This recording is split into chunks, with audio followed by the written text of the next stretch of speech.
It's been 226 days since Boise State completed its dismantling of Arizona State in the 2011 Mako Bowl.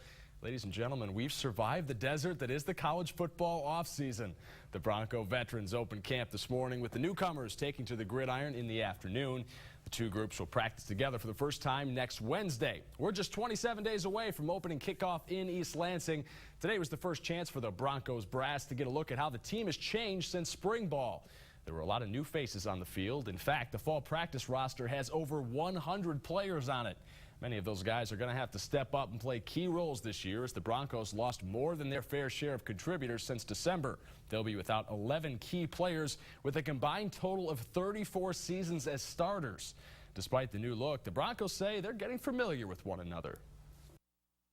Spring ball, you're noticing who's not there, and the seniors that have left. But now we've been with these guys all summer. We're running practices with them all summer, and we're ready to get going. Let's start the preseason previews with the offensive line. Boise State looks to be strong in the trenches, returning 9 linemen with starting experience. Charles Leno Jr., Faraji Wright, Joe Kellogg, and Jake Broyles headline the group of returners, but depth and versatility make this unit particularly solid. Spencer Gerke, Brunell Myers, and Michael Ames will all vie for big minutes, and their ability to play multiple positions certainly helps. The Broncos have a hole in the center spot. Since last year's starter Corey Waiardi will miss this season, he suffered another knee injury in summer conditioning drills. His teammates are prepared to step up and fill that opening. It motivates us a little bit. Corey was he was a big part of our group, and he's a good dude. And I roomed with him for 3 years, and I miss him a lot. But we got a ton of guys who can play, and they're all good, ready to go. On the defensive line, Boise State will have to grow accustomed to life without the big names that dominated the line of scrimmage over the last few years.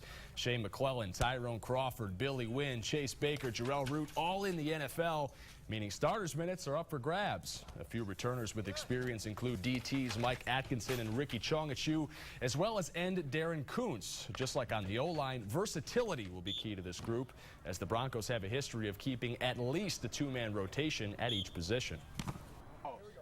It'll definitely help a lot, being able to, go back and forth, play, depending on what the game plan is, if they need me at one spot or the other. And also helps just, you understand the D-line a lot more and can help the younger guys out. And we've seen what, Tyrone, Shea, those guys have done for the last few years, and now, it's our turn to, do it without them here. While the makeup of the offensive and defensive line contrasts in terms of experience, the units do have one thing in common. They'll both have to take the field on national television in less than a month.